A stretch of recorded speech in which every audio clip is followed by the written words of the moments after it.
آپ پہلے اس شخص کی درد بھری داستان سنیں۔ نوجوان بہت سارے تدفین میں جڑے ہیں، لیکن اس مرحوم کی جو درد بھری داستان ہے میں چاہتا ہوں کہ آپ بھی سنیں اور تمام انسانیت بھی سنیں اور ان کی حق دعائیں بھی کریں کہ انسان کیسے کیسے درد سے سفر سے گزرتا ہے۔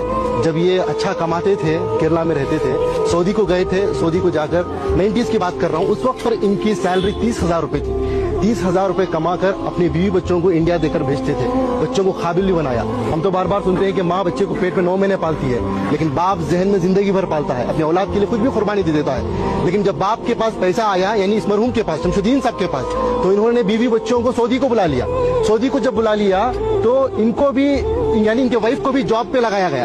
وہ جاب کرنا چاہتی تھی شاید، تو جاب کو ان کو لگایا گیا، تو ان کی سیلری ہو گئی 60,000، ان کی سیلری تھی 30,000۔ پھر کچھ ہی دن گزرے، ان کے پاس کچھ پیسہ آیا ان کی بیوی کے پاس، ان کو اپنی زندگی سے دور کر دیا۔ یہ ایک دن تھا، یہ اپنی بیٹی سے ملنے کے لیے، اپنی اولاد سے ملنے کے لیے سعودی میں ہی، جو ان کی بیوی الگ فلیٹ لے کر رہتی تھی، وہاں پر جاتے ہیں۔ باپ اپنی بیٹی کی محبت میں انٹری لیتا ہے، جاتا ہے، بیٹی دروازہ کھولتی ہے، بیٹی باپ کو دیکھتی ہے، جیسے ہی باپ کو دیکھتی ہے ایک دم سے دروازے کو موچ دیتی ہے۔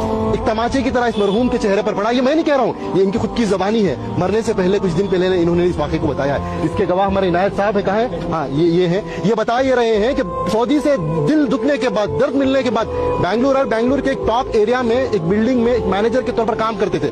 یہ خود اس کے گواہ ہیں کہ ایک ملٹری کی طرح سسٹم تھا ان کا۔ بس میں انسانیت سے یہی بات کہنا چاہتا ہوں کہ دولت تو کمانا ہے، وہ مقدر کی ملے گی، لیکن اپنے رشتوں کو بنائیں، پہلے اپنے بچوں کو، اپنی اولاد کو مسلمان بنائیں، انسان بنائیں۔ آج پتا چلا کہ ان کی اولاد امریکہ میں ہے، USA میں ہے، لاکھوں کے روپے کما رہے ہیں، لیکن افسوس کی بات دولت تو دولت ہے، ان کے پاس باپ کے جنازے کو آنے کی توفیق تک نہیں ہوئی۔ تو دیکھا آپ نے کہ اتنا سب کچھ کرنے کے باوجود ماں باپ کے جنازے میں اس کی سگی اولاد تک موجود نہیں رہی۔